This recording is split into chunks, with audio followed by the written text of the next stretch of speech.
Assalamualaikum warahmatullahi wabarakatuh. Kami dari kelompok 3 akan mempresentasikan hasil kerja kami yang berjudul menganalisis karakteristik siswa dan konteks.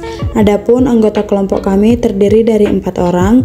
Yang pertama ada Nursania Simbolon dengan NIM 0305221028, dan yang kedua ada Jamiah Nur Hakiki dengan NIM 0305221033, dan yang ketiga ada Armina Rangkuti dengan NIM 0305222035, dan yang terakhir ada Shirley Putri Revika dengan NIM 0305222058.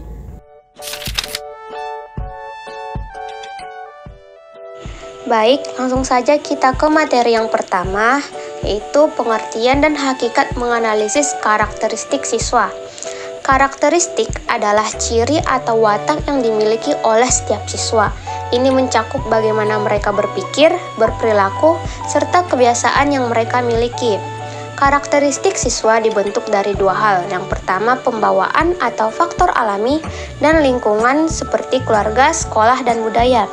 Jadi, menganalisis karakteristik peserta didik adalah proses mendalam untuk memahami berbagai aspek individual yang memengaruhi cara mereka belajar dan berinteraksi dengan materi pelajaran. Setiap siswa memiliki latar belakang, potensi, serta kebutuhan belajar yang unik.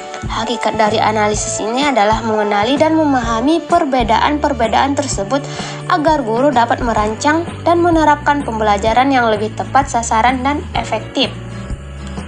Karakteristik peserta didik meliputi aspek-aspek seperti kemampuan kognitif, minat, motivasi, gaya belajar, kondisi sosial emosional, serta latar belakang keluarga dan budaya. Ada 4 pokok hal dominan dari karakteristik siswa yang harus dipahami oleh guru, yaitu yang pertama, kemampuan dasar. Ini adalah kemampuan utama yang dimiliki siswa seperti cara mereka berpikir, memahami pelajaran, dan menyelesaikan masalah. Kemudian, latar belakang kultural dan sosial. Di sini maksudnya siswa datang dari berbagai latar belakang budaya, ekonomi, agama, dan lingkungan sosial. Contohnya ada siswa yang tumbuh di keluarga dengan kondisi ekonomi baik, ada juga yang tidak. Semua ini akan memengaruhi cara mereka belajar dan berinteraksi.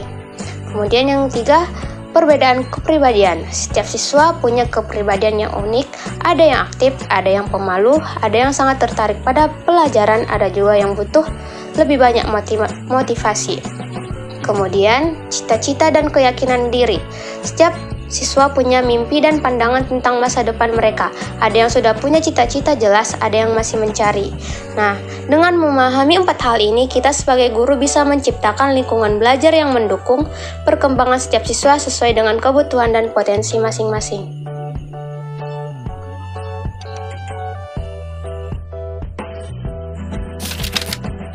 Melakukan analisis karakteristik siswa. Karakteristik siswa sebagai dasar pertimbangan dalam menciptakan program atau produk pembelajaran yang efektif dan sesuai dengan kebutuhan dan kemampuan peserta didik. Dengan mengetahui karakteristik siswa, kita dapat menggunakan strategi pembelajaran yang akan digunakan dalam memfasilitasi proses belajar siswa untuk mencapai tujuan pembelajaran. Ada 8 faktor yang perlu diperhatikan dalam melakukan analisis karakteristik siswa pada saat mendesain dan mengembangkan program atau produk pembelajaran. Pertama, kemampuan yang sudah dimiliki sebelumnya atau entry skill. Maksudnya, hal ini merujuk pada keterampilan dasar yang dimiliki siswa sebelum mengikuti suatu mata pelajaran atau program. Entry skill ini menjadi landasan bagi siswa untuk memahami materi yang lebih kompleks. Kedua, pengetahuan yang sudah dimiliki oleh siswa. Tingkat pemahaman atau pengetahuan awal yang dimiliki siswa mengenai suatu subjek sebelum mempelajarinya lebih lanjut. Semakin banyak pengetahuan awal yang dimiliki, semakin mudah bagi siswa untuk mengembangkan pemahaman yang lebih dalam. Ketiga, sikap siswa terhadap mata pelajaran dan cara penyampaian mata pelajaran. Sikap positif atau negatif siswa terhadap subjek dan cara guru menyampaikan materi dapat mempengaruhi motivasi dan hasil belajar. Yang keempat, tingkatan pendidikan dan kemampuan siswa. Hal ini mengacu pada latar belakang akademis siswa dan tingkat keterampilan mereka dalam memahami materi sesuai dengan jenjang pendidikan yang ditempuh. Kelima, motivasi akademis siswa. Maksud dari motivasi adalah dorongan internal yang membuat siswa aktif dalam proses pembelajaran, sehingga motivasi yang tinggi seringkali berkaitan dengan prestasi akademik yang lebih baik. Keenam, preferensi atau kesukaan siswa dalam melakukan proses belajar secara umum. Setiap siswa memiliki cara belajar yang berbeda-beda, seperti secara visual, auditori, atau kinestetik. Dengan menyesuaikan metode pengajaran dengan preferensi siswa dapat meningkatkan efektivitas pembelajaran. Ketujuh, sikap siswa terhadap organisasi penyelenggara program pembelajaran atau pelatihan. Sikap ini dapat dipengaruhi oleh persepsi siswa terhadap institusi atau lembaga tempat mereka belajar. Institusi yang dianggap profesional dan mendukung dapat meningkatkan kepercayaan diri dan komitmen siswa. Kedelapan, karakteristik kelompok atau grup. Karakteristik ini mencakup dinamika sosial, budaya, dan akademis di dalam kelompok belajar. Sebuah kelompok yang kohesif dan mendukung satu sama lain cenderung meningkatkan keberhasilan belajar anggotanya. Faktor-faktor ini seringkali digunakan dalam perencanaan program pendidikan dan pelatihan untuk menyesuaikan pendekatan pembelajaran dengan kebutuhan dan karakteristik siswa.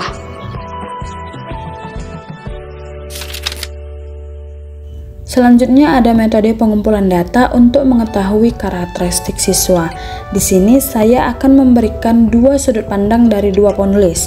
Yang pertama ada pribadi. Dalam bukunya, pribadi mengemukakan ada 4 cara untuk mengetahui bagaimana karakteristik siswa.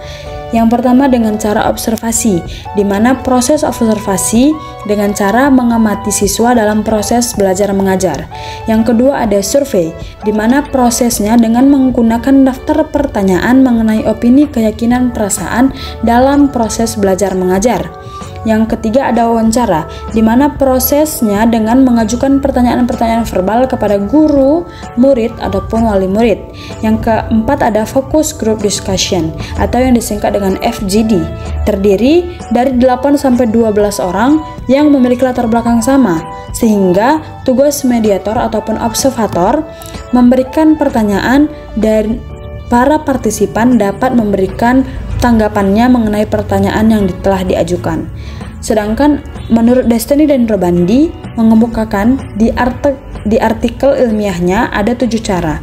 Yang pertama itu ada observasi. Prosesnya sama seperti pribadi dengan mengamati siswa dalam proses belajar mengajar. Yang kedua ada wawancara, sama juga seperti pribadi. Proses wawancara dengan mengajukan pertanyaan-pertanyaan. Yang ketiga ada survei, sama juga seperti pribadi dengan mengajukan daftar pertanyaan ataupun menggunakan daftar pertanyaan mengenai opini, keyakinan, perasaan. Yang keempat ada portofolio. Di sini siswa disuruh untuk membuat portofolio yang berisi contoh karya ataupun tugas yang mencerminkan karakter dari mereka. Yang kelima ada evaluasi diri, di mana siswa dapat diminta untuk melakukan evaluasi diri terhadap karakter mereka sendiri.